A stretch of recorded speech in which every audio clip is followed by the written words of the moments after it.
Good afternoon. Good afternoon. Hi, everyone.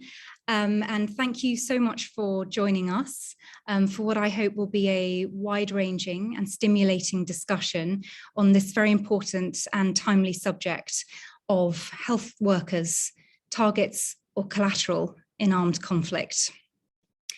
The facts in a wide variety of conflict settings over the past 30 years leave little space for any conclusion other than that healthcare workers have been and continue to be targeted.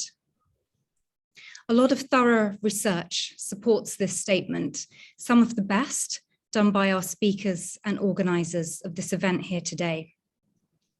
It can be incomprehensible why healthcare should be targeted. But as Abdul Karim Xayas and Ammar Sabuni demonstrate in their 2020 paper on the Syrian conflict, violence against healthcare was used as a military tactic by the government of Syria to weaken the resilience of communities in opposition-held areas and induce submission. From my own research on Syria, it is apparent that attacks on the health system have attempted to undermine not only the physical fabric of the health system through military bombardments, but also the credibility of healthcare workers. They've done that in several ways, one of which is through legislation. A law at the beginning of the Syrian conflict effectively criminalized the provision of healthcare to anyone injured by pro-government forces in protests against the government. There's also been the harassment, detention, torture and killing of medical workers and massive hostile propaganda. Our aims with this event today are threefold. We want to highlight issues around attacks on health in different contexts. We want to reach audiences who perhaps do not usually engage with this subject.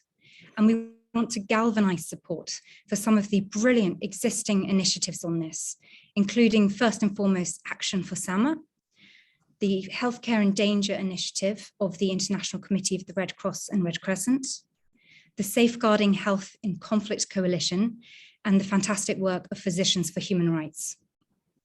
We have a distinguished panel of speakers who bring analysis on a wide variety of conflicts from Tigray, Ethiopia, Myanmar, Syria, and Ukraine. In addition to various geographical settings, we will discuss salient themes that emerge when investigating this subject. These include the manipulation of the resources of the international humanitarian system, including the restriction of access to areas in need, a culture of apparent impunity. Where are the prosecutions, the indictments of people who attack hospitals and healthcare workers?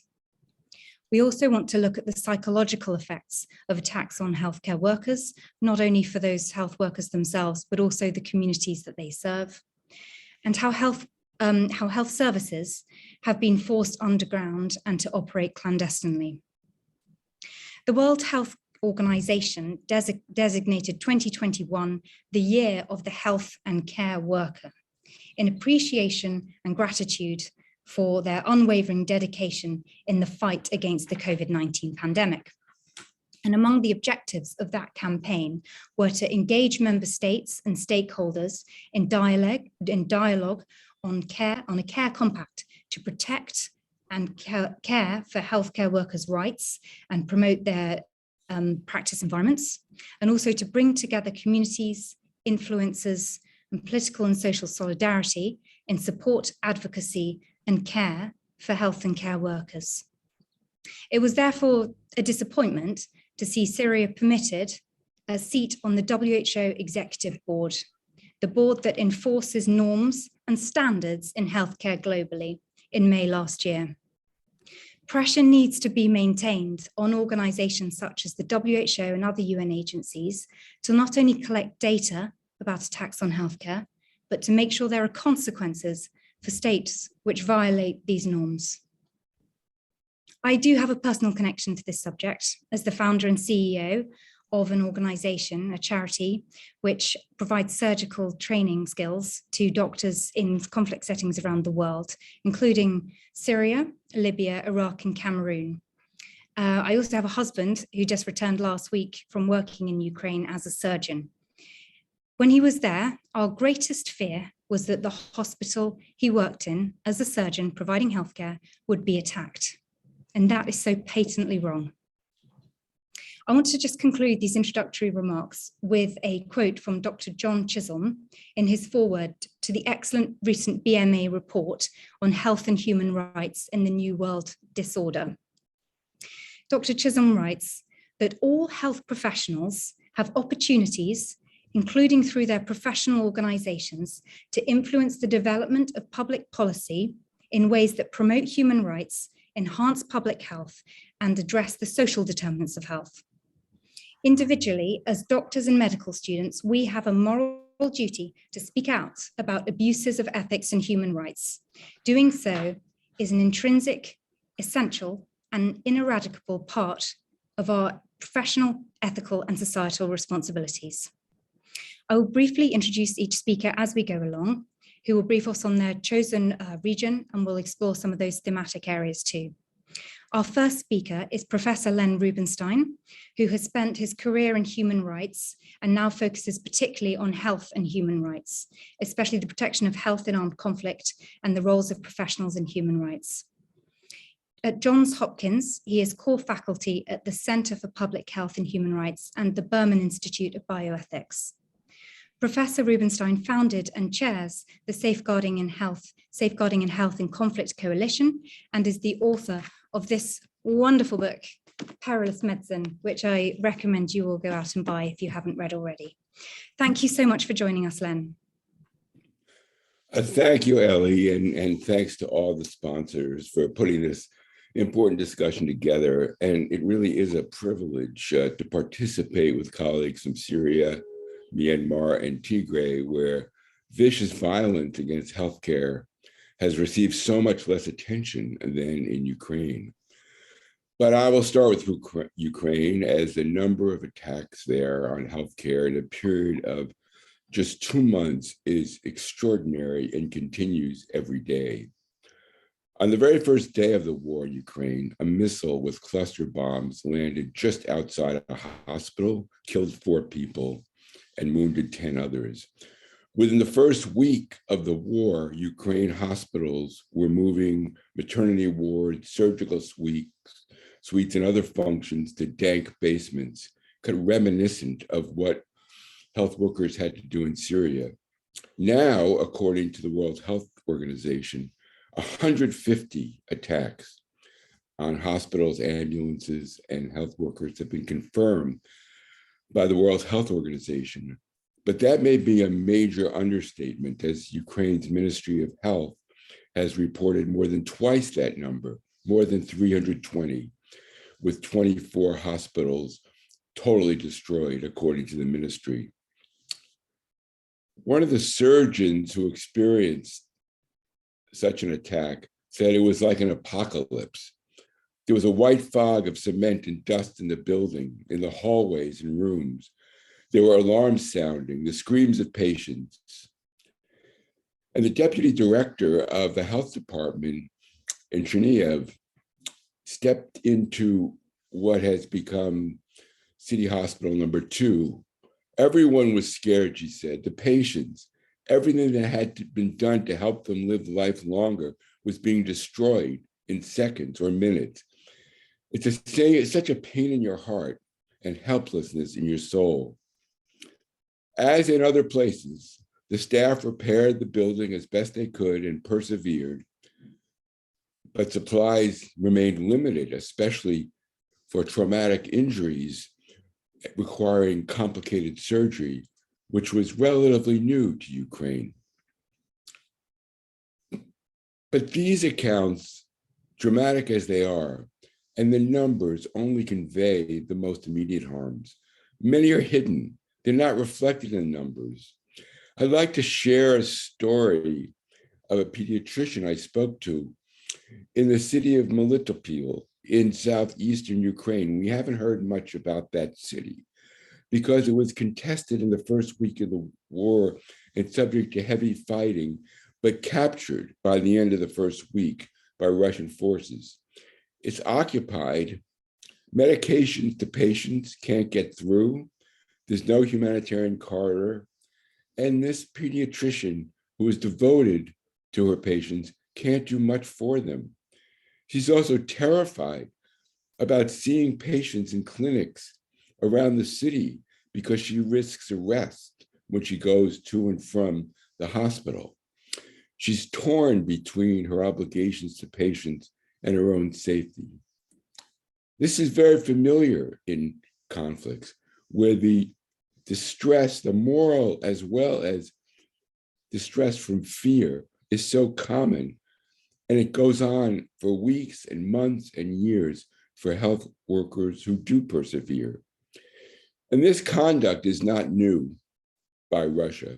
In Syria, as Hussam will discuss, I'm sure, Russia and the Assad regime have fired military missiles, artillery, and bombs at hospitals more than 500 times. And decades ago in Chechnya, Russia destroyed the capital, Grozny, and bombed many hospitals. So why is this being done? That's the question Ellie asked. My research over many, many conflicts has suggested that there's a logic to the violence. Sometimes it's mere revenge or a vendetta, but most are used as a means of achieving military objectives, to displace populations, to obtain a tactical advantage, to deny care to their enemies, or as Ellie said, to demoralize and undermine the resilience of population. But it's been 150 years since international law has rejected military necessity as a basis for attacking healthcare. It's prohibited, and it's a war crime. In Ukraine, moreover, it appears that attacks on civilian areas increased dramatically as the military offensive on Kyiv started to stall early in the war.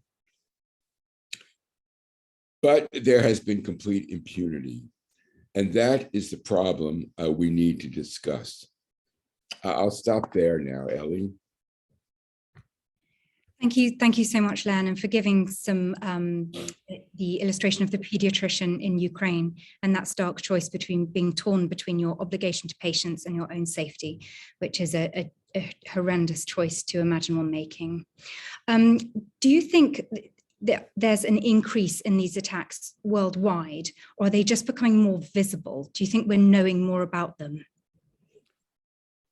There is a lot of discussion that this problem is getting worse. Even the former Director General of the World Health Organization said it's become a new normal. Unfortunately, it's not new at all. We can go back to the 19th century, to World War I, World War II, the Korean War, Vietnam, the Balkans, and wars. And the only difference between now and then is that they're beginning to be reported. And that's only been the case in the last 10 years. So the problem isn't that it's getting worse, it is that it persists and the perpetrators are acting with impunity. This map is from a report of the Safeguarding Health and Conflict Coalition showing the countries where attacks on healthcare have taken place. I believe this was 2019 or 2020. And we also looked over a 5-year period from 2016 to 2020.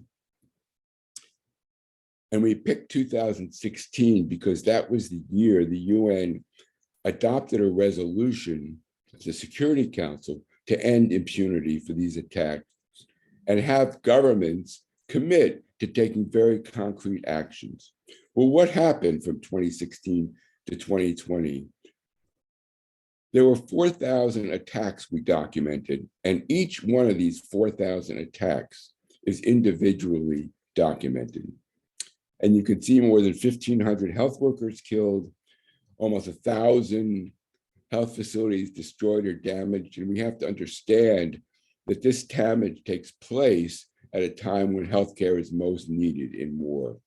More than 400 kidnapped, the 1,500 was health workers injured, as you see, almost 700 were killed. These seem abstract numbers, but let me put this in understandable language. Over that 5-year period, on average, a health facility was attacked every other day, and a health worker was killed every third day. That is catastrophic, not only for the individuals and their families, but for the continuity of healthcare in these countries. It is not a tragedy, it's a crime. And so we have to find a way to stop it. It's not new, but it has been allowed to persist. Thank you so much, Len. And I remember reading in your book about that kind of watering down, attempts to water down some of the language when you were kind of lobbying for this UN Security Council resolution to be enforced. And I suppose, what accountability mechanisms are there in place to address this? And is there an appetite by states to enforce the rules and the laws? Your use of the word appetite is very apt, because back in 2016, when the resolution I mentioned was adopted, and ever since, there have been speeches, commitments, declarations to say, this is a terrible problem, it must stop, we condemn this, and we will commit to end impunity. We will commit to end the kind of laws that Ellie mentioned that criminalized healthcare. We will commit to reform our military practices. We will commit to make sure not only our own forces, but military and perpetrators around the world are held to account. And in 2016, these were very specific. Unfortunately, and again, with no justification, that resolution has gone completely unimplemented.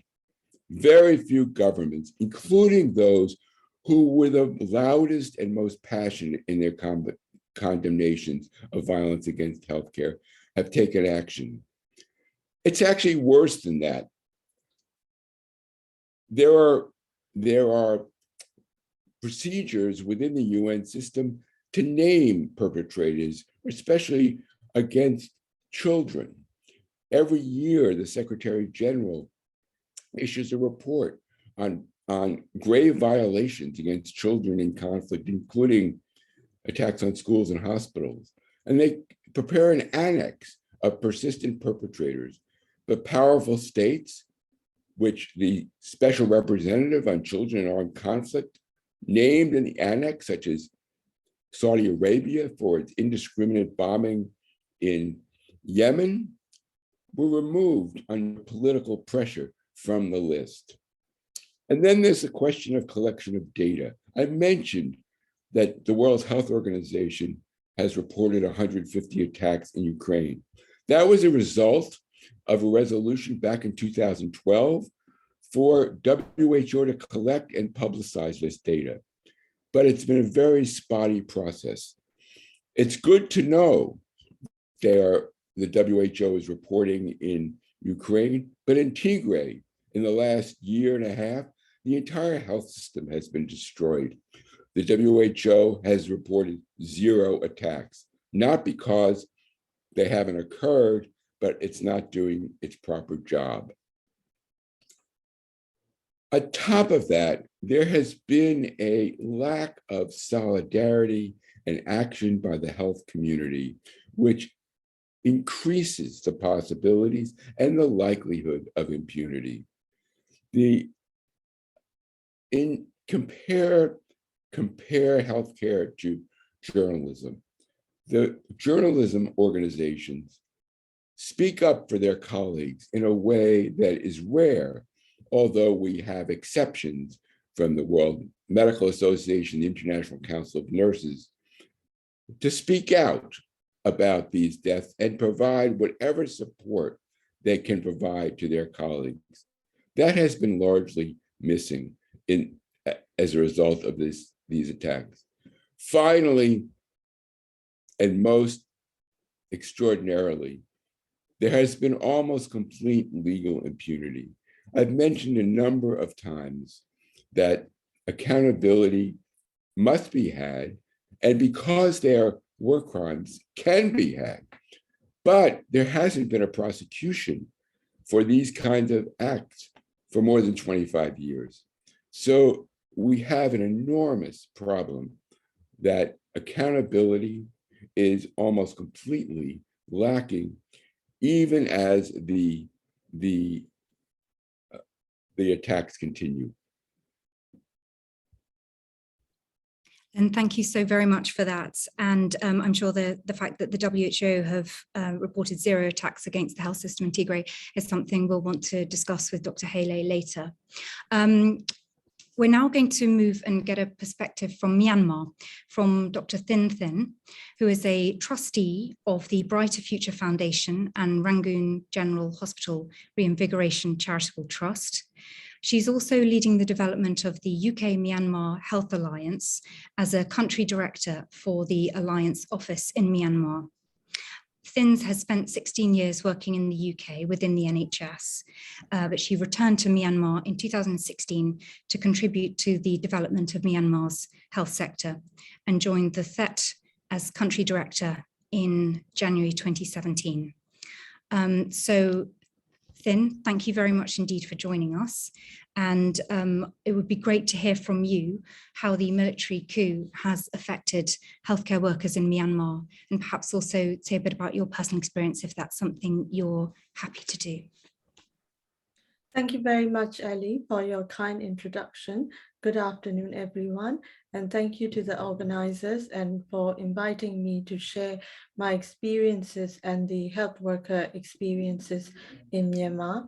It is very sad to listen to lens and how common these attacks are globally, especially in the conflict context.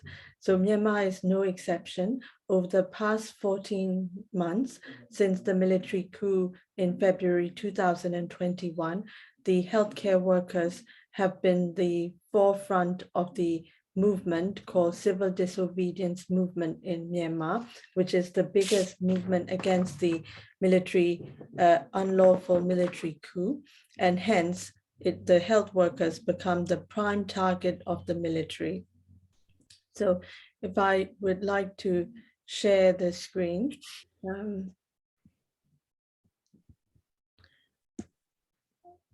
So many of the houses of the healthcare workers have been raided, and many healthcare workers have been arrested. Their bank accounts have been seized. And so for this particular group of people who have been arrested, as for example, for Dr. Tatalin, who is the National Immunization Director, who was sentenced 3 years, 2 days ago. She was arrested with her family, including her 5-year-old son. The second doctor was Professor Momori, who is the professor of emergency medicine for the country, had contracted COVID in prison, but luckily he survived. And the third person, Dr. Mamau Nyington, is a surgeon, but unfortunately passed away in prison after contracting COVID, but his wife, pediatrician, is still under captive. So over the past 14 months, 286 healthcare workers have been arrested, and 30 of them have been killed. And in total, 415 attacks have been carried out against the medical facilities. So because of all these attacks, what has happened to our healthcare system in Myanmar? I'm very sad to share that public health services in Myanmar have come to a standstill. 80% of the healthcare sector staff walked out of the military-run hospitals, leaving almost all public hospitals across the country unmanned. Those health staff start to provide healthcare in alternative facilities, such as at private hospitals, charity hospitals, pop-up clinics, but all these activities are broken down violently by the military, leaving the sick and injured people nowhere to go or seek care in hiding. So the complete breakdown of health system and mismanagement of the military was especially witnessed during the last year COVID-19 third wave. So if most of you were following the news at that time, you would have seen hundreds of people were queuing at oxygen plants for oxygen cylinders, and many people have died at their home because oxygen cylinders were not received in time, and daily death toll was as high as 7,000 officially, and we can speculate that unofficial numbers would have far exceeded these figures. So regarding the current healthcare services in the country, the different places have different experiences. In urban cities such as Yangon and Mandalay, we could say that the services are returning to near normal. However, in the rural and in ethnic armed conflict areas, the services are very much unavailable because of the military curfew, transportation difficulties, shortage of medical supplies, and human resources. The most worrying aspect of all this consequence is the lack and the collapse of routine childhood immunization program, leaving more than 1 million children unvaccinated. And also, if we are talking about COVID-19, only 50% of the population have been covered by COVID-19 vaccination. So this has become not only Myanmar's problem, but also for the global health security concern. So likewise, the coverage for the maternity and obstetric care is also minimal, with expectant increase in maternal death tolls. So of all the people who have been killed, the total 30 have been killed over the past 12 months. The Dr. Thiha Dinton was one of them. He's 26-year-old who was shot dead in his head. And he has written an advanced note or a will. The writing of will in Myanmar is not a routine practice, but he has written it before he died to encourage his colleagues and his friends to continue the fight even if he died. And the second person was Tin Zahain, also 20-year-old nurse who has posted on her social media Facebook page 2 days before she died that I hope my loved ones will forgive me for embarking on a path that does not guarantee a safe return. So what I'm getting at is that the healthcare workers in Myanmar know that they are risking their lives, and they are risking that they can be arrested, and against all odds, they are providing healthcare which injured and sick people need. And like Lan and Ellie said, this is unjustifiable for these perpetrators to continue attacking health workers and blocking the medical care that people need. Dr. Thin, thank you so much for that really humbling and fairly harrowing testimony. And thank you very much for sharing it with us. I don't think anyone could fail to be moved by the dignity and bravery of the healthcare workers in Myanmar. I'm wondering why you think that there hasn't been as much media attention on this, on what's going on in Myanmar. I know it can be quite a closed state in a lot of ways, very authoritarian, but would just be grateful for your take on that. And also, if it isn't in the media, are international organizations at least what kind of presence do they have on the ground? And is there any kind of hope of accountability? Thank you. I think you have mentioned, Ellie, that these health attacks have happened over many years, like Lens has said as well. It is a matter of knowing and sharing these experiences with internationally and nationally.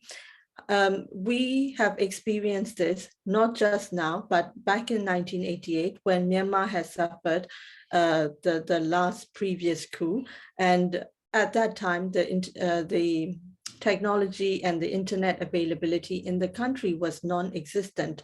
So as I was growing up, we were not made to believe that the military would act such atrocious act. However, today is very different. Whenever any attack has happened, anyone could record these incidents and immediately share on any kind of social media, which has reached to thousands and millions of people. So in that way, I think that has helped Myanmar a lot compared to previous 1988 incidences. At least the attacks are shared internally and locally and within the country. Therefore, many people are joining the revolution and standing up and rising against this dictatorship.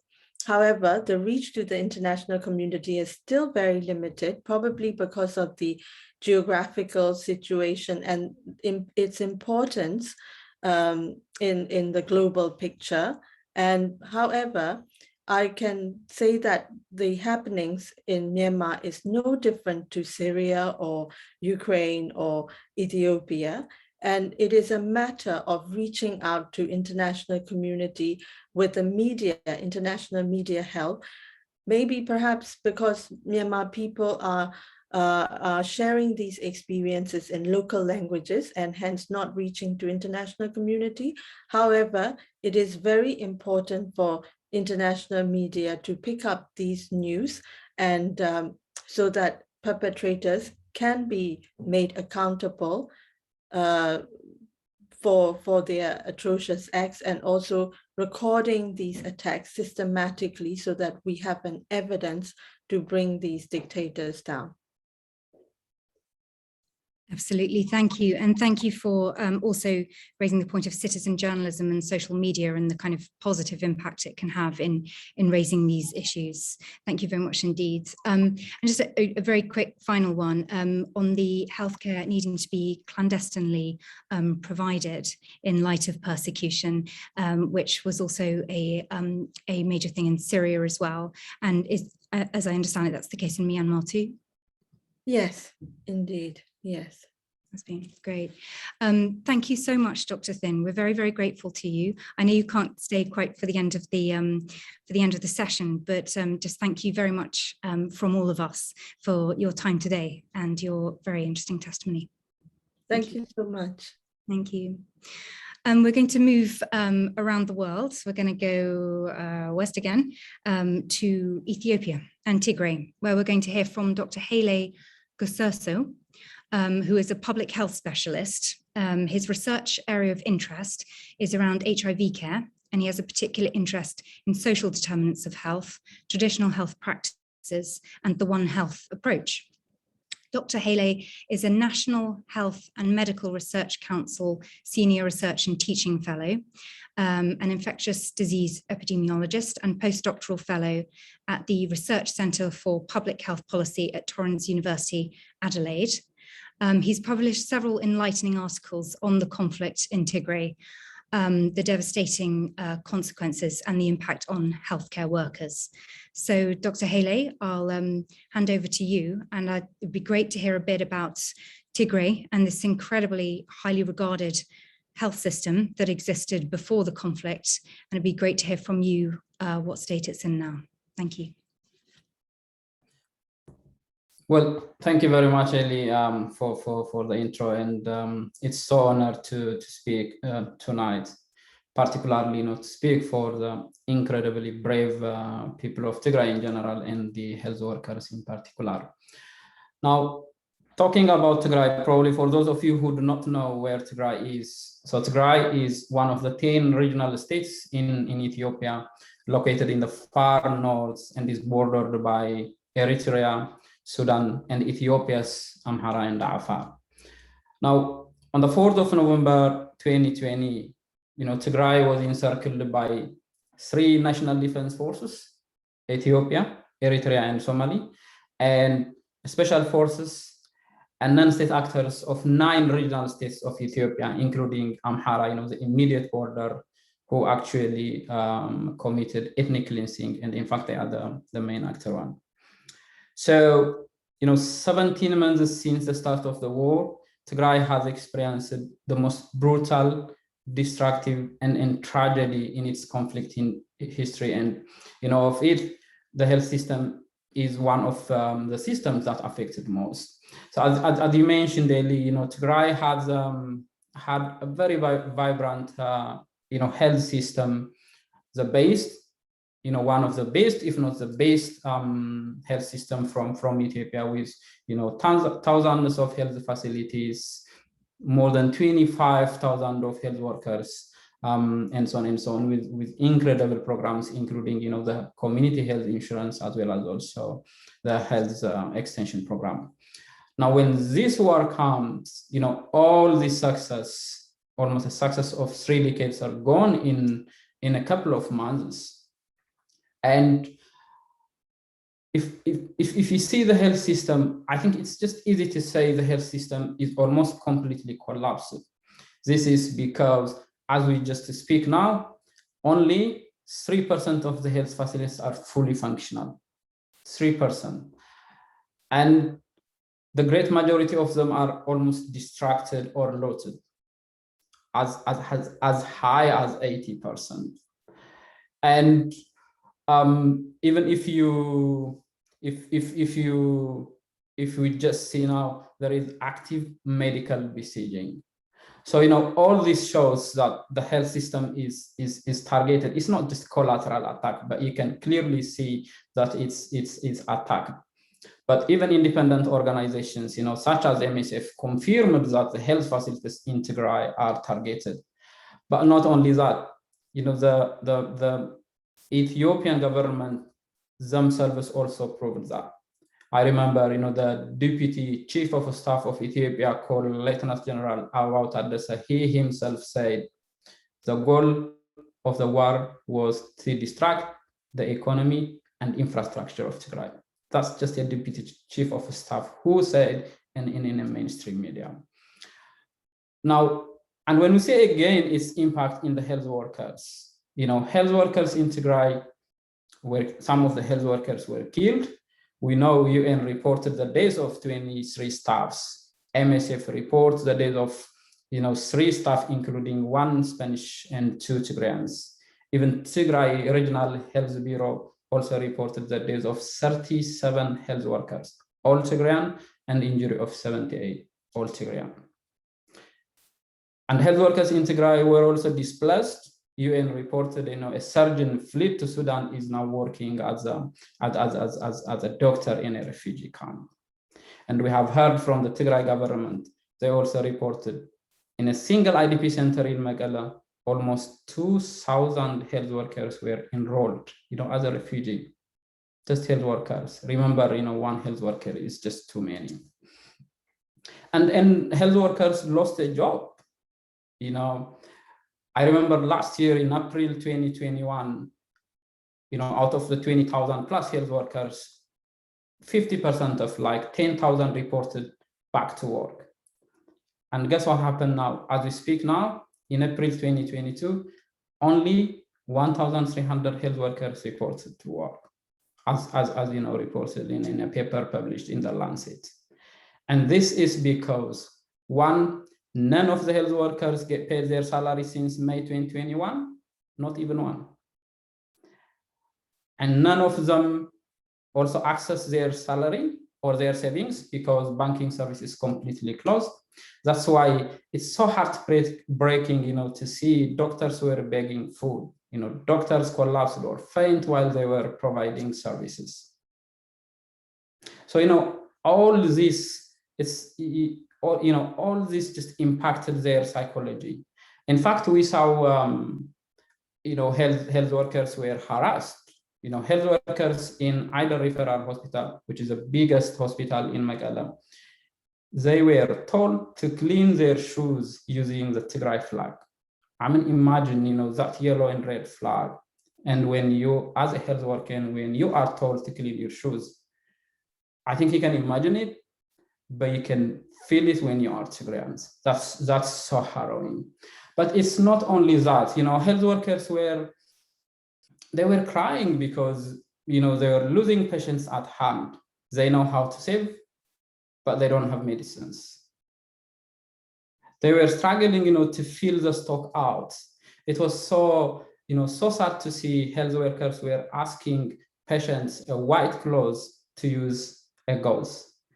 Health workers were traveling to or going to a church, to ask the church attendants to beg a white cloth to use for gauze. In such as, a tertiary specialized hospital, we saw health workers who were washing gloves to reuse it. I mean, imagine at a tertiary specialized hospital level, health workers were washing a glove to reuse it.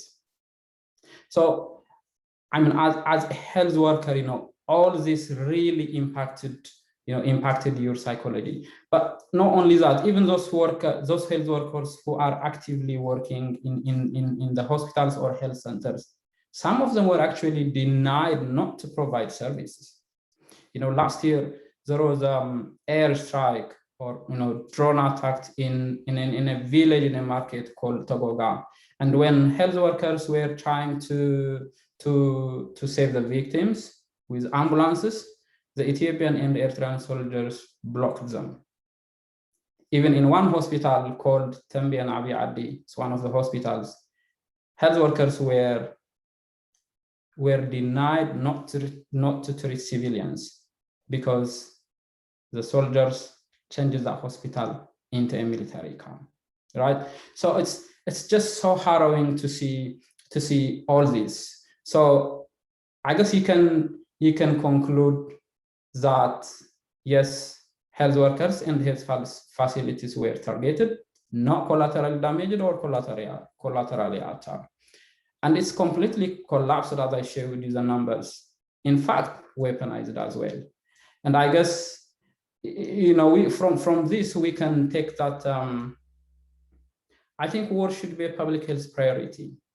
It's preventable, and it should be just a priority agenda. And I guess it should be this week, a global public health week, that we should echo that war is a public health priority. It was so sad last year in the World AIDS Day, none of the leaders talk about the impact of conflict on HIV.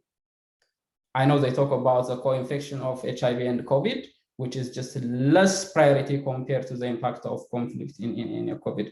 So I am calling, for the Global Public Health Week not to make the same mistake as did by the World AIDS Day 2021.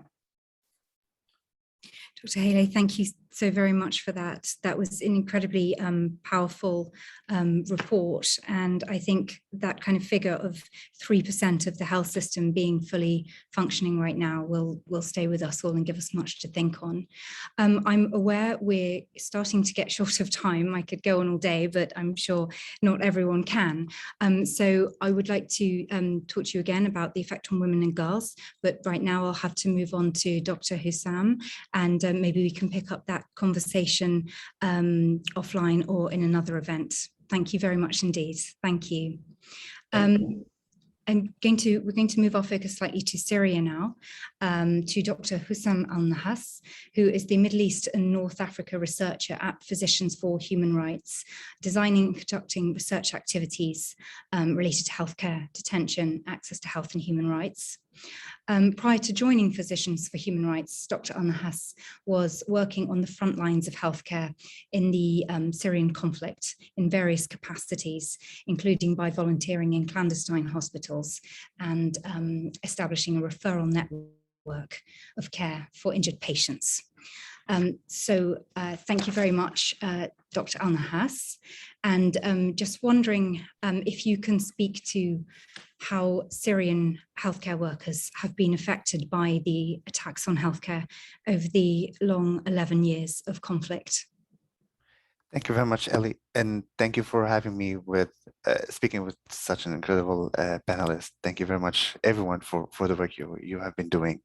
And yeah, the Syrian crisis and the Syrian uprising started in March 2011, and since then, the Syrian government has been criminalizing providing healthcare and targeting healthcare systematically and deliberately.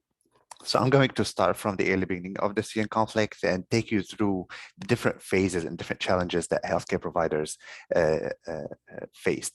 So during the early days of the Syrian uprising, when the Syrian government was controlling all the Syrian territories, the main tactic that the Syrian government used was the detention of healthcare providers, not only as their overall practice or as they were trying to crack down on protesters or opposition, but systematically targeting healthcare providers. And I can reflect on my own experience when I was working with in a clandestine medical team where we were providing healthcare and safe referral to healthcare providers to patients who got injured during protests. The Syrian government detained 3 of our team members and subjected them to severe and intense torture, and then killed them under torture and burned their bodies and sent them back to their families. And that was a clear message to all healthcare providers that this is what would happen to those who try to help any sympathizers or anyone who's affiliated to the opposition. Me personally, I was detained for 17 days. And when I was tortured because of my work as a physician. Like whenever I get through the interrogation process, it's always who you are working with and how do you get your supplies and who are you treating? And like guards were keep referring to me, oh, is he the doctor? Can we be the doctor? So it's targeting the doctors, not all oppositions. And actually, last year PHR wrote a report around the detention of healthcare providers during the early phase of the Syrian uprising, and we found out that those who were detained because of their work as healthcare providers were 91% less likely to be released from prisons compared to healthcare providers who get detained because of their political affiliation. Healthcare providers who got detained because of their work as healthcare providers were 400% more likely to die under detention compared to those who were detained because of their political affiliation, and around 550% more likely to be forcibly disappeared compared to those detained for political affiliation. And so speaking about myself, when I was released from prison, I made a decision that there's no way I can stay in any governmental controlled areas because it was so dangerous to work in these areas. So I moved to non-governmental controlled areas when the Syrian government started to lose territories to the opposition. And this is when the Syrian government changed its strategy toward targeting healthcare facilities. So healthcare providers started to be killed and started to die because of the direct and deliberate targeting of their facilities where they are working.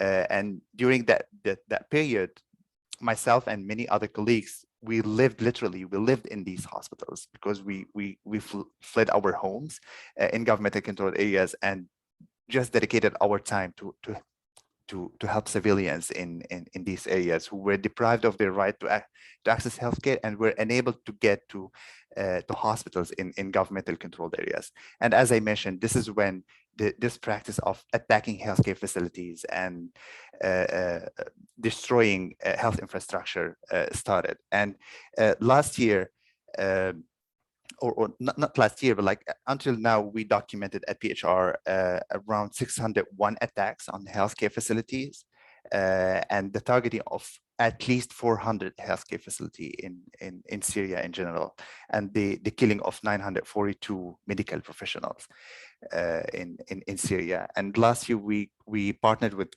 SAMS, the Syrian American Medical Society, and we did a case study about one hospital on the front line, and we found out that although there was this acute and immediate impact of the attack on the healthcare facility with the killed medical personnel and the killed patients, we also found out that few months after the attack, people were hesitant to visit the facility, encountering more burden, financial and security burdens, to go to different facilities that are located in safer areas near the Turkish-Syrian border to get access to safe healthcare. So, for example, we found out that after the attack, the mean number of reproductive and neonatal care consultations dropped by 78% compared to the mean number of consultations few months before the attack. Now imagine how people who needed to access these services, women who were scheduled to deliver their babies in that facility, now they had to worry about transporting to a different facility, paying sometimes 20 or 25-fold their daily wage just to afford transporting to another facility that is safer for them to deliver. In Aleppo, when I was working around 2014, we witnessed a peak in the number of C-sections, which accounted for around 50% of the total number of deliveries in the city, because women prefer to schedule when they go to the hospital, so they don't encounter labor in the middle of the night or when the facility is being targeted. And you can imagine from a public health perspective how this can have impact on the health outcomes for patients. And lastly, the long-term impact. This is what we see right now with fragmented health systems and lack of capacity. Right now in northern Syria, we have around 4 million people served by around 600 healthcare providers or 600 physicians, which is way below the minimum standards that the WHO put for healthcare. So this is in general a quick overview about about attacks on healthcare in Syria and how they impact individuals, healthcare providers, and also the health system overall. Thank you so much, Dr. Hussam, and for highlighting that it's more dangerous to be detained as a healthcare worker than as a political activist, which is just such a kind of striking statistic, and also for highlighting the effect on civilians when they can't get to that healthcare and how it kind of distorts clinical decision making. I just wonder, it would be really good to get from you a kind of a little idea of the similarities between how healthcare is being targeted, particularly in terms of that more dangerous to be a healthcare worker than a political activist, between Syria and Ukraine. This is actually a very important question, and I keep saying, unfortunately, we see what's happening in Ukraine, but unfortunately, as Syrians, we are not surprised. So when I mentioned that there are around 601 attacks on 400 medical facilities that took place inside Syria, at least 90% of them are attributed to either the Syrian government or the Russians. So attacks on healthcare facilities has been a war tactic in Syria, and we know the perpetrator was Russia with the Syrian government. And right now in Ukraine, we see the same perpetrator following the same tactic, which is attacking healthcare facilities. And it cannot be justifiable, because they are not attacking only healthcare facilities. Even this is not justifiable, attacking healthcare facilities on front lines that are treating soldiers. Actually, we saw attacks on maternal care facilities, and we saw the death of a pregnant woman with her baby after the attack on a healthcare facility. So these are the similarities, and it's not a collateral damage. In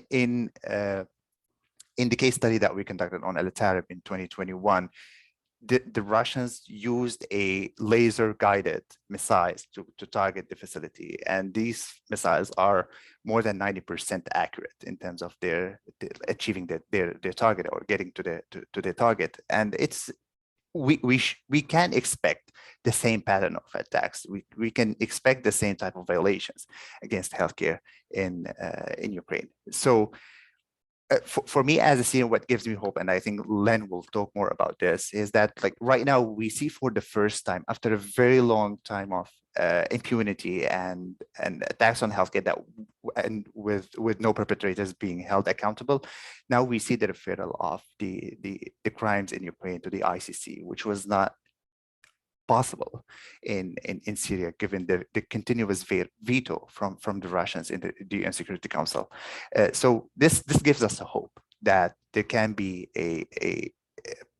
there can be a way for justice and accountability for these crimes. Thank you so much, Dr. Hussam. And absolutely, I'd like to bring our conversation full circle now and conclude with some remarks from Professor Rubinstein with some positive developments with regard to accountability on the part of perpetrators. Thank you. I'd like to pick up on what Hussam said.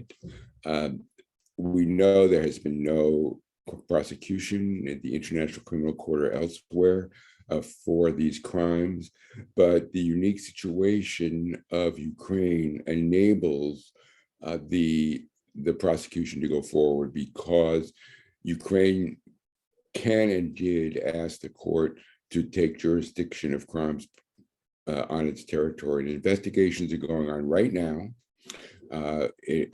with great commitment and many staff to document crimes of all kinds, including the execution of civilians, the attacks on civilian areas, as well as attacks on hospitals. The big problem, of course, is getting your hands and apprehending the perpetrators. And we know from history that that is very difficult.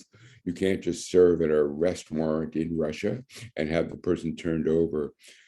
But we know that it is possible over time. Slobodan Milosevic and his general were eventually sent to The Hague when there was a change in government. And people often say that justice delayed is justice denied. But justice delayed in war crimes cases is also justice accomplished. So we can hope that in Ukraine, there will be accountability. The same can go for other places. And what's really hopeful is that the importance of war crimes prosecution as a result of the war in Ukraine has raised the visibility of the importance of accountability. For many years, the International Criminal Court has been denigrated as biased or ineffective. But now there are serious discussions about how to make sure we can bring people to justice. And I think we can also hope that the lassitude and the indifference of the international community, the politicization of accountability can be brought to an end, and maybe some political will can develop. We've seen that, for example, in the US, where it has been deeply opposed to the International Criminal Court. It passed legislation against cooperation, but now is cooperating. We don't know if this is a one-off or a transformation. I think what we have to do is work to make sure that Ukraine is a transformation, not a blip.